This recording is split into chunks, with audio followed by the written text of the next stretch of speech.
Hi everyone, I am Mr. Bow, and in today's video I'm going to be bringing you a guide on how to complete the Oryx challenge mode for the King's Fall raid. Now this challenge, a lot like Golgoth and the War Priest, isn't too hard, it's actually pretty easy. However, if you are used to doing the no knight strategy when you come up against Oryx, you might find this a little bit tricky. So the requirement here is to make sure you blow up 16 blights at once. That means you're going to need to make sure you go 4 rounds without destroying any of the orbs and destroy them all on the last go.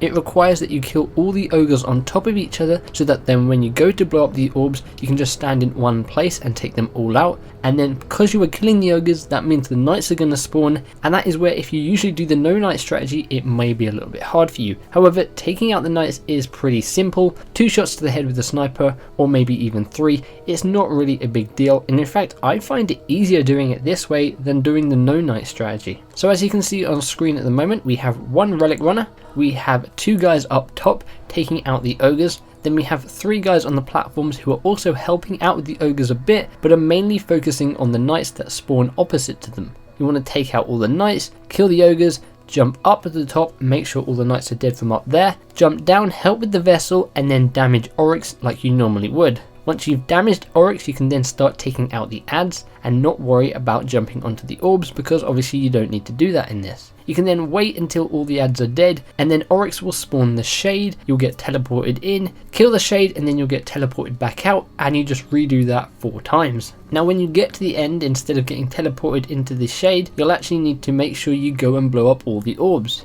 Now the way we did this was we cleared a load of the adds out first, we all ran up to our orbs, we had a 5-second countdown, at the end of the countdown we all jumped in, waited for everyone's orbs to pop up on the side of the screen, and ran back to the middle. Once that was done, Oryx health went all the way from being full to having none left, and then of course like in the normal raid, you go and shoot him as he opens up at the last moment, and you'll have completed the raid. Now once you complete this, you are going to be rewarded with some really good loot. You're either going to get a 320 helmet, or you're going to get a 320 primary weapon. That is a guarantee. Of course, you're also going to get a 320 artifact like you do with each of the single challenges, and then you'll also be rewarded with some other things that you normally get from the raid from the hard mode and the normal mode. You'll then also get the emblem from completing this, which is of light and hunger. It's actually a pretty cool looking emblem. And then we also get the long awaited Argonarch Carve, which is the brand new raid ship. And this is going to be one of the coolest looking ships in the game. It doesn't look like any other ship in the game. It has a completely unique model to every other ship. So when you see someone with this, it's definitely going to stand out, and it's a very cool ship. I'm going to be sporting this for a while before I go back to my old queen ship. Now that's not all the rewards you'll be getting from this. You'll also get a calcified fragment, and if you're like me, this will be the last one you need. Now once you do get 50 of 50 calcified fragments, you can then head back to the tower, and Eris Morn will have an icon above her head. Now if you go to her, she is going to be rewarding you with a brand new shader. Now this is the Beltane shader, and it's actually a pretty cool shader. It's sort of a mixture of dark browns and oranges, and it's been a shader that I've wanted since the very beginning of the Taken King. I saw it in the kiosk, I was like,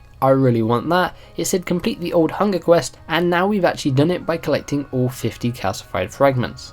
So that is the Oryx challenge mode. Wasn't as hard as I was expecting. This was actually the first time I ever managed to complete the King's Fall raid on hard. Believe it or not, I've never done it since now. So it was kind of awesome to get this stuff for completing it normally on hard, and then also the challenge rewards. So let me know if you guys have managed to complete this challenge or not. If you did, let me know what rewards you got, or if you have any questions or need any help with this challenge mode, feel free to comment down below and I'll try my best to answer as well as I can. Hope you guys enjoyed this video. If you missed my previous video in which I show you guys the SRL record book volume 1 100% complete, all the rewards you're going to be able to get from that, then you can click the image on screen or the link in the description below. Feel free to give the like button a big old hug and subscribe for tons more Destiny content and coverage. Hope you guys have an awesome day. Thanks for watching, and I'll catch you in the next one. Bye bye.